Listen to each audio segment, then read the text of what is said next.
1 Samuel pasal 25. Kematian Samuel. Dan matilah Samuel, seluruh orang Israel berkumpul meratapi dia dan menguburkan dia di rumahnya di Rama. Dan Daud berkemas lalu pergi ke padang gurun Paran. Ayat kedua, Daud, Nabal, dan Abigail.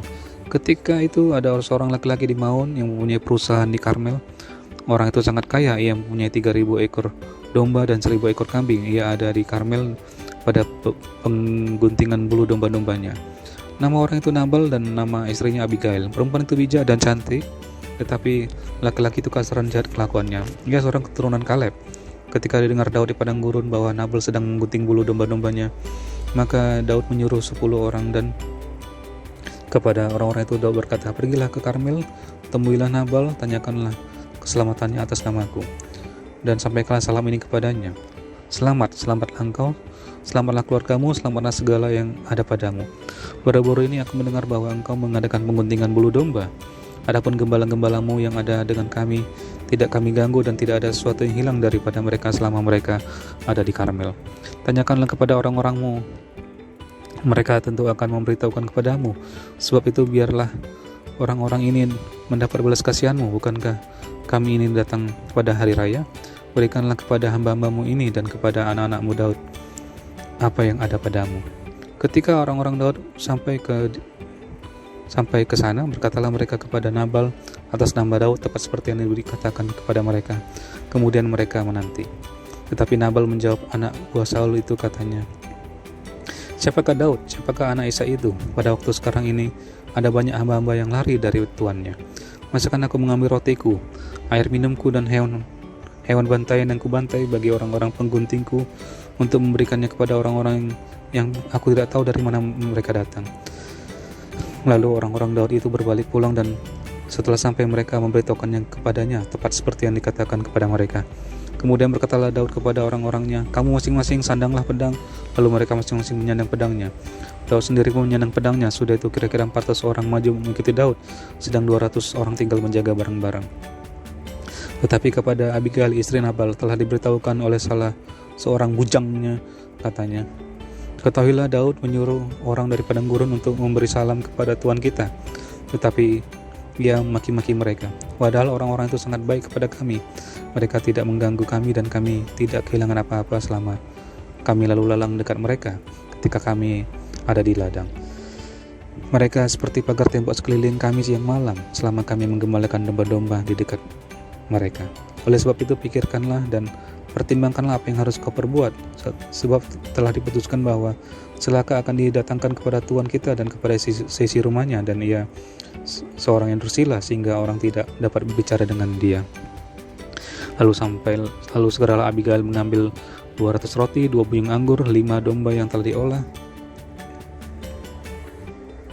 5 sukat berti gandum, 100 buah kue kismis, dan 200 kue ara. Dimuatnya lah semuanya ke atas keledai.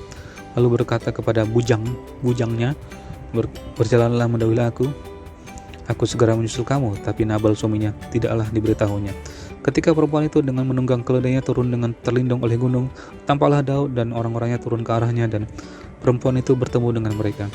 Daud tadinya telah berkata, "Sia-sialah aku melindungi segala kepunyaan orang ini di padang gurun, sehingga tidak ada sesuatu pun yang hilang dari segala kepunyaannya. Ia membalas kebaikanku dengan kejahatan. Beginilah kiranya Allah menghukum Daud. Bahkan lebih lagi daripada itu, jika aku tinggalkan hidup sampai pagi seorang laki-laki saja pun dari semua yang ada padanya." Ketika Abigail melihat Daud, segeralah ia turun dari atas keledainya lalu sujud menyembah di depan Daud dengan mukanya sampai ke tanah. Ia sujud pada kaki Daud serta berkata, "Aku sajalah ya Tuanku yang menanggung kesalahan itu. Izinkanlah hambamu ini berbicara kepadamu dan dengarlah perkataan hambamu ini. Janganlah kiranya Tuanku mengindahkan Nabal, orang yang dursila itu, sebab seperti namanya demikianlah ia. Nabal namanya dan Nabal orangnya. Tetapi aku hambamu ini tidak melihat orang-orang yang Tuanku suruh. Oleh sebab itu Tuanku, demi Tuhan yang hidup dan demi hidupmu yang dicegah Tuhan daripada melakukan hutang darah dan daripada bertindak sendiri dalam mencari keadilan, biarlah menjadi sama seperti Nabal musuhmu dan orang yang bermaksud jahat terhadap Tuanku. Oleh sebab itu pemberian yang dibawa kepada Tuanku oleh budakmu ini biarlah diberikan kepada orang-orang yang mengikuti Tuanku. Ampunilah kiranya kecerobohan hamba-Mu ini, sebab pastilah Tuhan akan membangun bagi tuanku keturunan yang teguh, karena tuanku ini melakukan perang Tuhan dan tidak ada yang jahat terdapat padamu selama hidupmu. Jika sekiranya ada seorang bangkit mengejar engkau dan ingin mencabut nyawamu, maka nyawa tuanku akan terbungkus dalam bungkusan tempat orang-orang hidup pada Tuhan Allahmu, tetapi nyawa para musuhmu akan diumbankannya dari dalam salang umban. Apabila Tuhan melakukan kepadaku sesuai dengan segala kebaikan yang difirmankan-Nya kepadamu dan menuju engkau menjadi raja atas Israel, maka tak usahlah tuanku bersusah hati dan menyesal karena menumpahkan darah tanpa alasan, dan karena tuanku bertindak sendiri dalam mencari keadilan.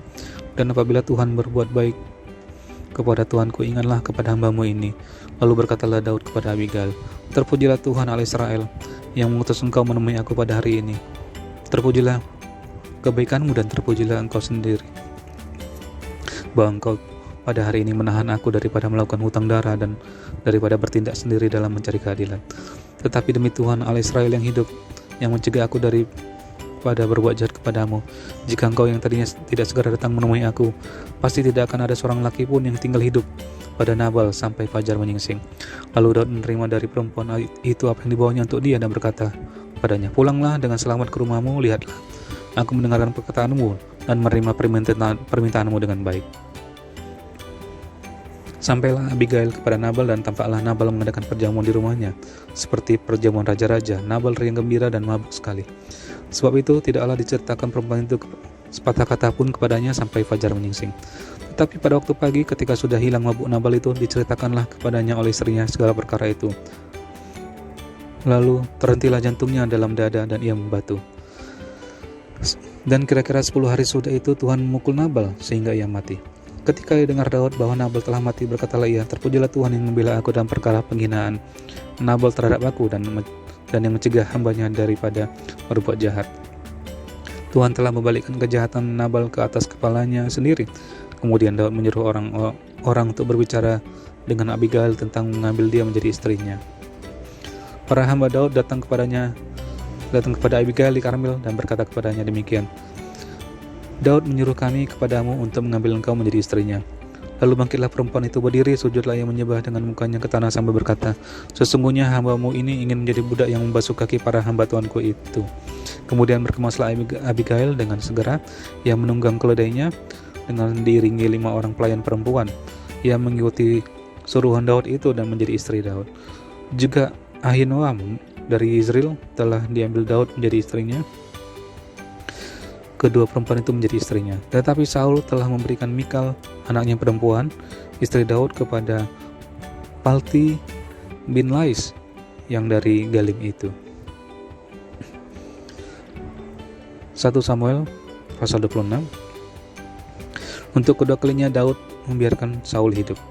Datanglah orang Zif kepada Saul di Gibea serta berkata, Daud menyembunyikan diri di bukit Hakila di padang belantara. Lalu berkemaslah Saul dan turun ke padang gurun Zif dengan 3.000 orang yang terpilih dari orang Israel untuk mencari Daud di padang gurun Zif. Berkemahlah Saul di bukit Hakila yang di tepi jalan di padang belantara, sedang Daud tinggal di padang gurun. Ketika diketahui Daud bahwa Saul datang mengikuti dia ke padang gurun, disuruhnyalah pengintai-pengintai, maka diketahuinya lah bahwa Saul benar-benar datang. Berkemaslah Daud lalu sampai ke tempat Saul berkemah. Pada waktu Daud melihat tempat Saul berbaring dengan Abner bin Ner, panglima tentaranya Saul, berbaring di tengah-tengah perkemahan, sedang rakyat berkemah di sekelilingnya. Berbicaralah Daud kepada Ahimelek, orang Hit itu, kepada Abisai, anak Zeruya, saudara Yoab, katanya, siapa yang turun bersama-sama dengan aku kepada Saul ke tempat perkemahanmu itu? Jawab Abisai, aku turun bersama-sama dengan engkau. Datanglah Daud dengan Abisai kepada rakyat itu pada waktu malam, dan tampaklah di sana Saul berbaring tidur di tengah-tengah perkemahan dengan tombaknya terpancung di tanah pada sebelah kepalanya, sedang Abner dan rakyat itu berbaring sekelilingnya. Lalu berkatalah Abisai kepada Daud, pada hari ini Allah telah menyerahkan musuhmu ke dalam tanganku. Oleh sebab itu izinkanlah kiranya aku menancapkan dia ke tanah dengan tombak ini dengan 1 tikaman saja. Tidak usah dia kutancapkan 2 kali. Tetapi Daud berkata kepada Abisai, "Jangan musnahkan dia, sebab siapakah yang dapat menjamah orang yang diurapi Tuhan dan bebas dari hukuman?" Lagi kata Daud, "Demi Tuhan yang hidup, niscaya Tuhan akan membunuh dia, entah karena sampai ajalnya dan ia mati, entah karena ia pergi berperang dan hilang lenyap di sana. Kiranya Tuhan menjauhkan daripadaku untuk menjamah orang yang diurapi Tuhan. Ambillah sekarang tombak yang ada di sebelah kepalanya dan kendi itu, dan marilah kita pergi." Kemudian Daud mengambil tombak dan kendi itu dari sebelah kepala Saul, lalu mereka pergi. Tidak ada yang melihatnya, tidak ada yang mengetahuinya, tidak ada yang terbangun, sebab sekaliannya tidur karena Tuhan membuat mereka tidur nyenyak. Setelah Daud sampai ke seberang, berdirilah ia jauh-jauh di puncak gunung sehingga ada jarak yang besar antara mereka. Dan berserulah Daud kepada tentara itu dan kepada Abner bin Ner, katanya, "Tidakkah engkau menjawab, Abner?" Maka jawab Abner, katanya, "Siapakah engkau ini yang berseru-seru kepada raja?" Kemudian berkatalah Daud kepada Abner, "Apakah engkau ini bukan laki-laki? Siapakah yang seperti engkau di antara orang Israel? Mengapa engkau tidak mengawal tuanmu raja? Sebab ada seorang dari rakyat yang datang untuk musnahkan raja tuanmu itu. Tidak baik hal yang kau perbuat itu, demi Tuhan yang hidup. Kamu ini harus mati, karena kamu tidak mengawal tuanmu, orang yang diurapi Tuhan itu. Sekarang lihatlah di mana tombak raja dan kendi yang ada di sebelah kepalanya." Saul mengenal suara Daud, lalu ia berkata, "Suaramu kah itu, anakku Daud?" Jawab Daud, "Suaraku, tuanku raja." Lalu berkatalah ia, "Mengapa pula tuanku mengejar hambanya ini? Apa yang telah kuperbuat? Apakah kejahatan yang melekat pada tanganku? Oleh sebab itu, kiranya tuanku raja mendengarkan perkataan hambanya ini. Jika Tuhan yang memujuk engkau melawan aku, maka biarlah ia mencium bau korban persembahan. Tetapi jika itu anak-anak manusia, terkutuklah mereka di hadapan Tuhan, karena mereka sekarang mengusir aku, sehingga aku tidak mendapat bagian daripada milik Tuhan." Dengan berkata, "Pergilah, beribadahlah kepada Allah lain." Sebab itu, janganlah kiranya darahku tertumpah ke tanah jauh dari hadapan Tuhan, sebab Raja Israel keluar untuk mencabut nyawaku, seperti orang memburu seekor ayam hutan di gunung-gunung. Lalu berkatalah Saul, "Aku telah berbuat dosa. Pulanglah anakku Daud, sebab aku tidak akan berbuat jahat lagi kepadamu, karena nyawaku pada hari ini berharga di matamu.